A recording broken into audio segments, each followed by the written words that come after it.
মধ্যপ্রদেশের ধার জেলায় অবস্থিত ঐতিহাসিক ভোজশালা কামাল মওলা মসজিদ কমপ্লেক্স নিয়ে সাম্প্রতিক সময়ে নতুন করে আলোচনা শুরু হয়েছে। আর্কিওলজিক্যাল সার্ভে অফ ইন্ডিয়ার বৈজ্ঞানিক সমীক্ষায় প্রাপ্ত তথ্যের ভিত্তিতে এখানে প্রাচীন মন্দিরের অস্তিত্বের ইঙ্গিত পাওয়া গেছে বলে জানানো হয়েছে। বিষয়টা নিয়ে ঐতিহাসিক বিশ্লেষণ, ধর্মীয় দাবি এবং আইনি প্রক্রিয়া সব মিলিয়ে এটা এখন জাতীয় পর্যায়ের আলোচনার কেন্দ্রবিন্দু। ভোজশালায় অবস্থিত মধ্যপ্রদেশের ধার জেলা। ঐতিহাসিক সূত্র এবং জনশ্রুতি অনুযায়ী 1100 শতকে পারমার বংশের রাজা ভোজিয়া এই স্থানে একটা সরস্বতী মন্দির এবং শিক্ষাকেন্দ্র প্রতিষ্ঠা করেন। সেই শিক্ষাকেন্দ্রের নামই ছিল ভোজশালা। বহু ঐতিহাসিকের মতে এটি সংস্কৃত শিক্ষা এবং শাস্ত্র চর্চার একটা গুরুত্বপূর্ণ কেন্দ্র ছিল। হিন্দু সম্প্রদায়ের একাংশের দাবি এটি দেবী সরস্বতী বা বাগদেবীর মন্দির ছিল, যেখানে দেবীর পূজা এবং শিক্ষাকর্ম একসঙ্গে চলত। পরবর্তী সময়ে মুসলিম শাসন আমলে এখানে কামাল মওলা নামে এক সুফি সাধকের স্মৃতিকে কেন্দ্র করে মসজিদ প্রতিষ্ঠিত হয় এবং স্থাপত্যের কিছুটা অংশ পরিবর্তিত বা পুনর্ব্যবহৃত হয়। 2024 সালে আদালতের নির্দেশে এএসআই 98 দিন ব্যাপী একটা বিস্তৃত বৈজ্ঞানিক সমীক্ষা পরিচালনা করে। রিপোর্ট অনুযায়ী খনন এবং পর্যবেক্ষণে মোট 1710টা প্রত্নতাত্ত্বিক নিদর্শন পাওয়া গিয়েছে। এর মধ্যে রয়েছে ভাঙা মূর্তি, সরস্বতী, গণেশ, হনুমান সহ বিভিন্ন দেবদেবীর অবয়ব, অলঙ্কৃত স্তম্ভ এবং ভাস্কর্য খণ্ড, শিলালিপি ও প্রাচীন স্থাপত্যাংশ, খোদাই করা পাথরের ফলক।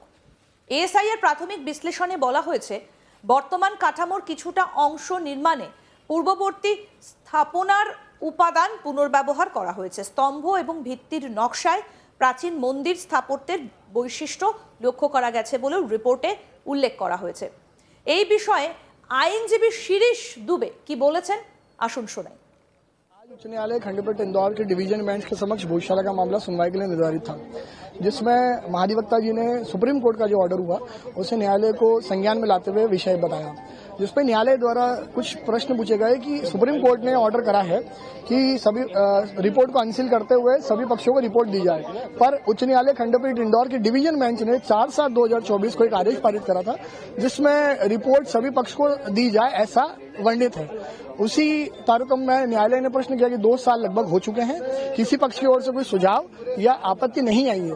फिर भी न्यायालय ने 2 सप्ताह का अतिरिक्त समय सभी पक्षों को दिया है कि कोई चाहे तो अपना सुझाव और रिपोर्ट पर अगर आपत्ति देनी है तो वो कर सकते हैं। रिपोर्ट किस तरह की है और किस किस को मिलनी थी? देखिए, ये जो पिटीशन में जो 400-10484/2022 और 10497 इनमें जो रिस्पोंडेंट पिटिशनर्स हैं सबको रिपोर्ट दी जा चुकी है।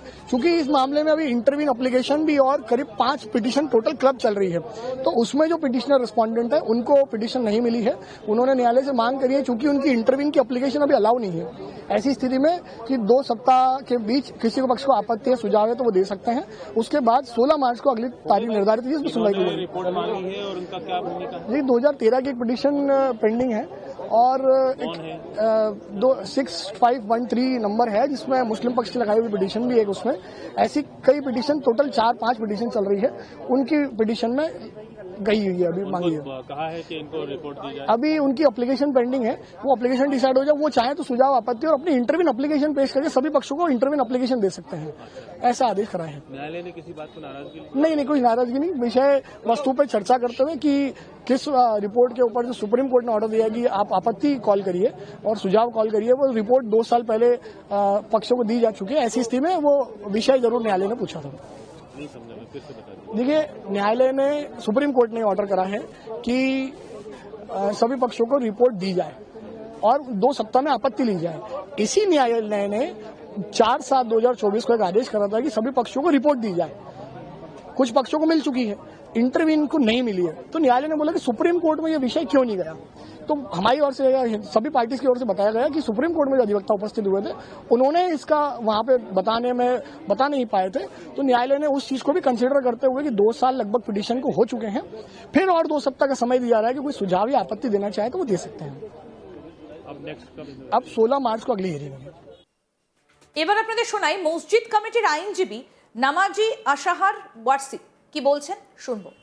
देखिए, आज जो हियरिंग थी उसमें ऑनरेबल सुप्रीम कोर्ट के डायरेक्शन में और honourable chief justice Madhya Pradesh के डायरेक्शन में आज इंदौर में जो DB1 थी उसके सामने हियरिंग शुरू हुई थी। हम इसमें एज एन इंटरविनर जो धार में बसंत पंचमी का जो और जुमे का दिन जो एक साथ आया था, उसमें जो नमाजी जिन्होंने नमाज पढ़ी थी उनकी तरफ से हमने एक इंटरवेंशन फाइल करी थी। उसमें हमने ये मांग करी है कि ये पूरा जो मामला है, क्योंकि ये तथ्यों पर आधारित मामला है, इसमें बहुत सारे फैक्ट्स हैं और एक पेंडोरा बॉक्स पूरा है जिसमें ढेर सारी चीजें हैं, ढेर सारे कागजात हैं। तो उन सब की जांच के लिए, उन सब की समीक्षा के लिए जो कोर्ट है वो सिविल कोर्ट है। तो हमने ऑनरेबल हाई कोर्ट से ये रिक्वेस्ट करी है कि आप इस पूरी याचिका को जो है यहाँ से खत्म करके और इसको सिविल कोर्ट में भेजें ताकि वहां पर इन तथ्यों की जांच हो सके। भैया किसी ने आपत्ति या दावे या इस तरह से कोई बहस हुई? देखिए, आज दावे आपत्ति की असल में बात थी नहीं, क्योंकि आज रिपोर्ट ओपन होना थी और आज रिपोर्ट सारे जो भी पक्ष थे उनके पास ऑलरेडी एएसआई दे चुका था। तो उस रिपोर्ट पर अब 16 मार्च की जो तारीख निर्धारित करी है कोर्ट ने, उस पर अब बात होगी कि उसमें जो भी सब पक्षों के जो रिकमेंडेशंस हैं या उनके जो ओपिनियंस हैं या सजेशंस हैं उसको वो अपने अपने पेश करेंगे हर पक्ष, और उसके बाद फिर आगे की सुनवाई जो भी होगी वो तय की जाएगी। रिपोर्ट में क्या लिखा है, कुछ जानकारी आई सामने? अभी फिलहाल तक हमारे पास रिपोर्ट आई नहीं है। जैसे ही आएगी उसके बाद फिर हम उसकी समीक्षा करेंगे हम भी, और हमारी तरफ से जो भी ऑब्जेक्शंस हैं या सजेशंस हैं वो हम कोर्ट में रखेंगे। इसको कुछ स्टे भी इसको दूसरी कोर्ट में ट्रांसफर करने की बात भी आपके द्वारा रखी गई थी सिविल कोर्ट में या इस तरह से? हाँ, जैसे मैंने बताया अभी आपको कि मैंने जो इंटरवेंशन फाइल करी है जो नमाजियों की तरफ से, हमने उस इंटरवेंशन में हमने यही बात करी है कि क्योंकि ये पूरा मामला आज आप 1200 साल और 1000 साल पुरानी हम बात कर रहे हैं, दोनों पक्ष जब ये बात कर रहे हैं तो उसमें बहुत सारे तथ्य हैं और उन तथ्यों को समीक्षा करें या उसकी तथ्यों की वैलिडिटी चेक करने का जो राइट है या जुरिस्डिक्शन है वो सिर्फ सिविल कोर्ट के पास है, वो ऑनरेबल हाई कोर्ट के पास नहीं है। इसलिए हमने ऑनरेबल हाई कोर्ट से रिक्वेस्ट किया है कि आप इस पूरे मामले को यहां से खत्म करके सिविल कोर्ट में भेजा जाए इसको, ताकि वहां एक इफेक्टिव सुनवाई हो सके इस चीज की।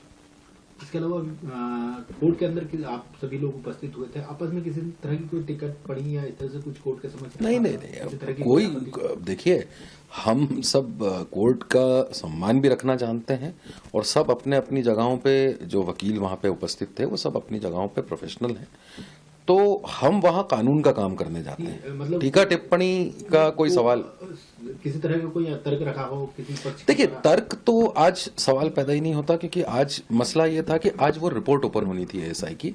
तो उसके बाद कोर्ट की तरफ से जो डायरेक्शंस आए हैं कि अगली तारीख पे क्या करना है, जो ऑनरेबल सुप्रीम कोर्ट ने अपने डायरेक्शंस में कहा है कि आगामी तारीखों पे क्या होना है, उन सब पे चर्चा हुई।